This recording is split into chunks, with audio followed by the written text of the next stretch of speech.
जय हिंद दोस्तों, कैसी हैं आप लोग और कैसी चल रही है आपकी स्टडी। दोस्तों आज के इस वीडियो में हम लोग क्लास 12 केमिस्ट्री का सबसे महत्वपूर्ण एमसीक्यू क्वेश्चन देखने वाले हैं। दोस्तों आज के इस वीडियो में हम लोग कम से कम 29 से 30 क्वेश्चन देखने वाले हैं। और दोस्तों एक बात और बता दूं कि आज था आप लोगों का फिजिक्स का पेपर और मैंने परसों एक वीडियो अपलोड किया था जिसमें फिजिक्स के इंपॉर्टेंट टॉपिक बताया था। और दोस्तों आप विश्वास नहीं करेंगे, उसी वीडियो के माध्यम से उसी वीडियो में जो टॉपिक बताया था उससे रिलेटेड प्रश्न आए थे सभी के सभी। उसी प्रकार दोस्तों अभी 1 से 1.5 घंटा बाद में केमिस्ट्री का भी इंपॉर्टेंट टॉपिक बता दूंगा, उनको आप लोग तैयार करके अपने बोर्ड एग्जाम में जाइएगा। चलिए दोस्तों ये जो 29 से 30 हमारे जो एमसीक्यू क्वेश्चन है उसे भी हम लोग देखते हैं और अच्छी तरह से उनको भी हम लोग समझ लेते हैं।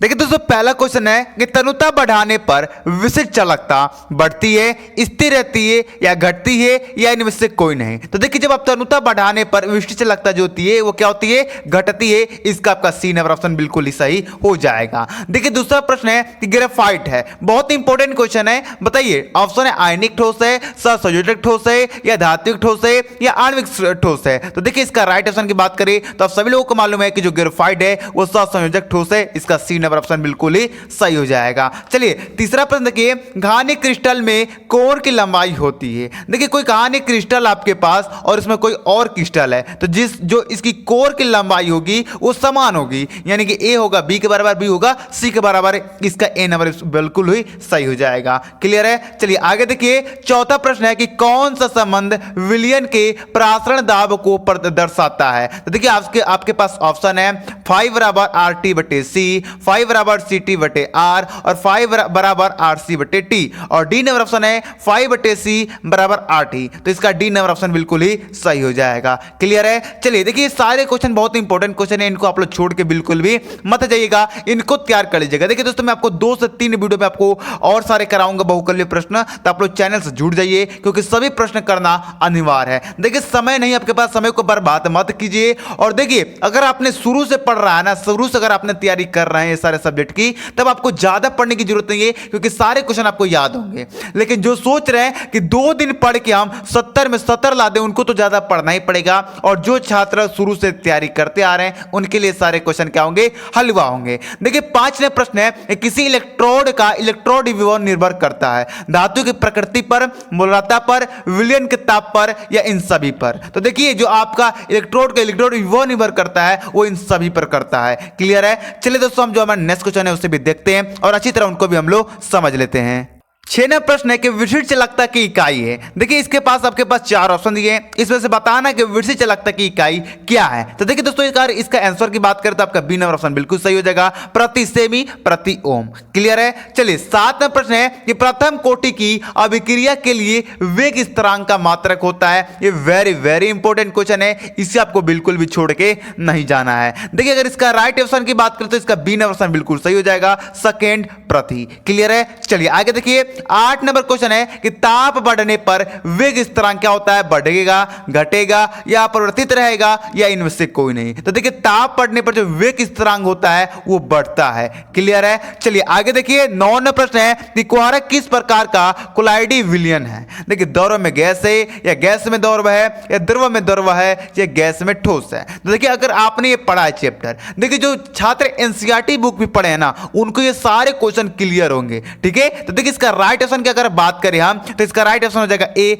द्रव में गैस। क्लियर है। चलिए 10 नंबर प्रश्न है कि कोलाइडो को शुद्ध करने की विधि है तो अपोहन है। इसका मैंने डायरेक्ट आंसर लिख रखा है। ठीक है। चलिए दोस्तों हमारा जो नेक्स्ट क्वेश्चन है उसे भी देखते हैं और अच्छी तरह उनको भी हम लोग समझ लेते हैं।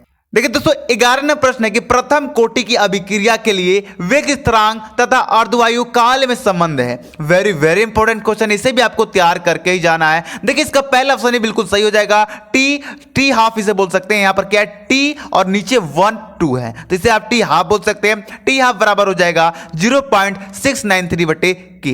क्लियर है। चलिए इसे आप लोग याद कर लीजिएगा। देखिए अगर आप लोग इसे प्रैक्टिस करते रहेंगे तो आराम से आप लोगों का यहां पर क्या हो जाएगा, याद हो जाएगा। देखिए 12वां प्रश्न है कि शून्य कोटि की अभिक्रिया के लिए वेग स्थिरांक का मात्रक है। आपके पास 4 ऑप्शन है। देखिए इसका राइट आंसर की बात करें तो इसका बी नंबर ऑप्शन बिल्कुल ही सही हो जाएगा, मोल प्रति लीटर प्रति सेकंड। क्लियर है। चलिए दोस्तों आगे जो देखिए 13वां प्रश्न है कि जल विरोधी कोलाइड है। जल विरोधी कोलाइड है, स्टार्च है, स्टेनिक ऑक्साइड है, गोंद है या जिलेटिन है? तो देखिए दोस्तों, अगर इसका राइट ऑप्शन की बात करें तो इसका राइट ऑप्शन हो जाएगा स्टेनिक ऑक्साइड। क्लियर है, इसका बी नंबर ऑप्शन बिल्कुल ही सही हो जाएगा। चलिए 14वां प्रश्न है कि ब्राउनी गति का कारण क्या है? यह भी काफी ज्यादा इंपॉर्टेंट क्वेश्चन है। कणों का आकार है या द्रवावस्था में तापमान का उतार चढ़ाव है या माध्यम के अणु तथा कोलाइडी कणों के बीच टक्कर है? तो देखिए इसका सी नंबर ऑप्शन ही बिल्कुल सही हो जाएगा। तो क्लियर है दोस्तों। चलिए दोस्तों, हमारे जो नेक्स्ट क्वेश्चन उसे भी देखते हैं और अच्छी तरह उनको भी हम लोग समझ लेते हैं। 15वां प्रश्न है कि कौन सा विलयन का अणुसंख्यक गुण नहीं है? देखिए ऑप्शन है प्रासरण दाब, वास्तव दाब में अवनमन, पृष्ठ तनाव, हिमांक में अवनमन। तो देखिए दोस्तों, इसका राइट ऑप्शन की बात करें तो इसका सी नंबर ऑप्शन बिल्कुल सही हो जाएगा, पृष्ठ तनाव। क्लियर है। चलिए आगे देखिए 16वां प्रश्न है कि ए बी सी तथा डी साल की सपर्श संख्याएं क्रमशः 0.001, 0.25, 20 तथा 25 हो, प्रभावी रक्षित कोलाइड क्या होगा? देखिए दोस्तों, यहां पर आपको यहां पर समझने की कोशिश कीजिएगा। ए है, फिर बी है, फिर सी है, फिर डी है। ठीक है, अब यहां पर जो इसके सपर्ट संख्या है वो देखिए क्या क्या दी है। 0.001 है, ठीक है, 0.25 है, ठीक है, 20 है और 25 है। अब यहां पर पूछा क्या जा रहा है? प्रभावी रक्षित कोलाइड पूछा जा रहा है। तो यहां पर ए बी सी डी में सबसे कम सपर्ट संख्या किसका है? तो देखेंगे तो ए का सबसे कम सपर्ट संख्या है, इसलिए जो आपका प्रभावी रक्षित कोलाइड हो जाएगा वो ए हो जाएगा। इसका बी नंबर ऑप्शन बिल्कुल ही सही हो जाएगा। क्लियर है। चलिए आगे देखिए 17वां प्रश्न है कि शून्य कोटि की अभिक्रिया ए प्लस बी इक्वल टू सी के लिए वेग दर है। तो देखिए दोस्तों, इसका पहला ऑप्शन बिल्कुल सही हो जाएगा। दर बराबर क्या हो जाएगा? के ए अंश वी। इसका ए नंबर ऑप्शन बिल्कुल ही सही हो जाएगा। क्लियर है। चलिए दोस्तों देखिए 18वां प्रश्न है कि मोलल उन्नयन स्थिरांक की गणना की जा सकती है। आपके पास 4 ऑप्शन है। देखिए बहुत इंपॉर्टेंट क्वेश्चन है, 2022 में पूछा गया ये प्रश्न है, तो इसको आप लोग ध्यान से पढ़िएगा, ध्यान से इसे आप लोग तैयार करके जाइएगा। तो देखिए दोस्तों, अगर इसका आंसर की बात करें तो इसका बी नंबर बिल्कुल सही हो जाएगा।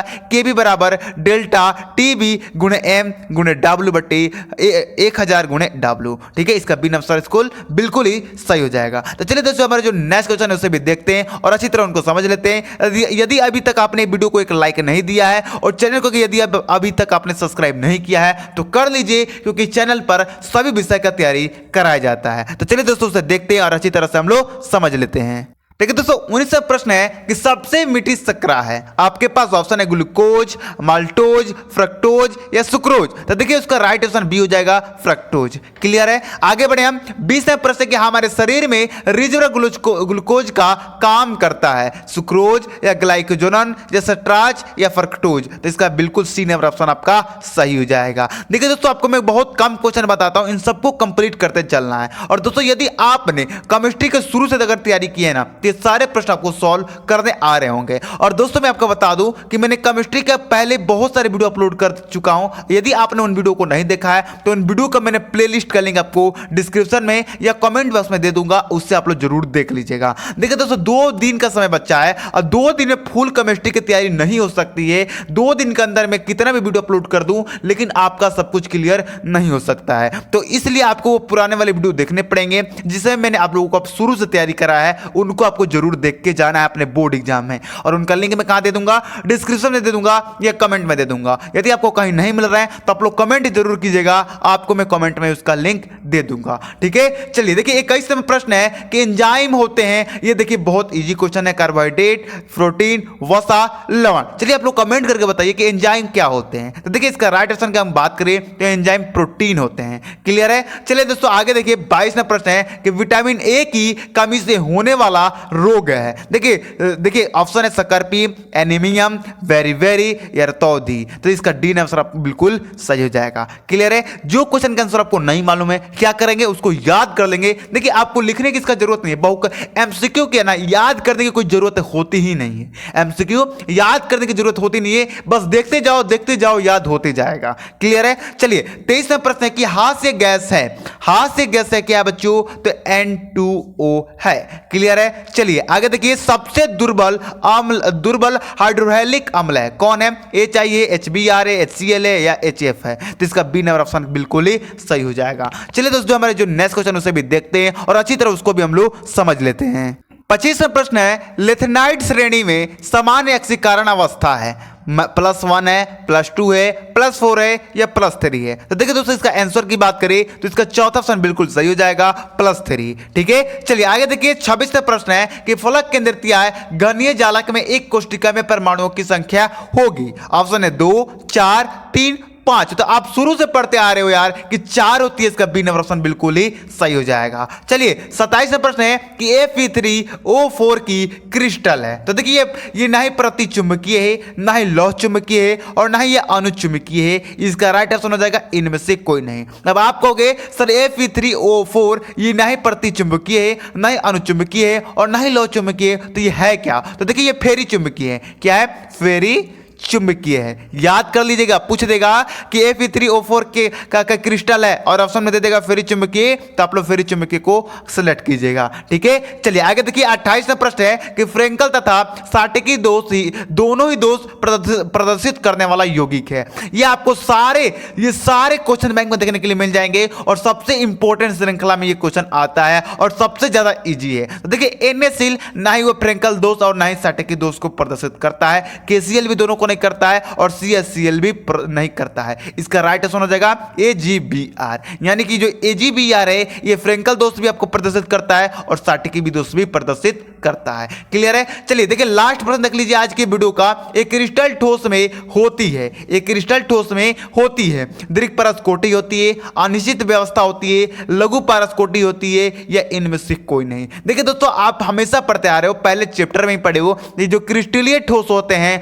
वो आपका उसमें दीर्घ पारस होती है और अक्रिस्टलीय ठोस में लघु पारस होती है। तो दोस्तों ये रहे हमारे 29 सबसे मोस्ट इंपॉर्टेंट एमसीक्यू जो आपके बोर्ड एग्जाम के लिए काफी ज्यादा इंपॉर्टेंट है। और एक बात और ध्यान दीजिए दोस्तों, मैं आप लोगों को पहले भी बहुत सारे एमसीक्यू क्वेश्चन बता चुका हूं और उन सबका वीडियो का लिंक डिस्क्रिप्शन है। मैं को बार बार कह रहा हूं कि पुराने वाले वीडियो देखिए, क्योंकि दोस्तों समय नहीं है, मैं 2 दिन के अंदर ज्यादा वीडियो अपलोड नहीं कर पाऊंगा, इसकी वजह से आपका 2 दिन के अंदर तैयारी नहीं हो पाएगा। अगर आप 2 दिन के अंदर तैयारी करना चाहते हैं तो पुराने वाले वीडियो को जरूर वॉच कर लीजिए, क्योंकि उन वीडियो में भी मैं बहुत सारा इंपॉर्टेंट क्वेश्चन आपको बताया है। और ध्यान दीजिए दोस्तों एक और मैं बात बता दूं कि अगर आप लोगों ने मेहनत झकझोर दिया तो असफलता दूर नहीं है। क्लियर है? चलिए दोस्तों मिलते हैं आपको अगली वीडियो में, तब तक हमें जाने का इजाजत दीजिए। जय हिंद, जय भारत।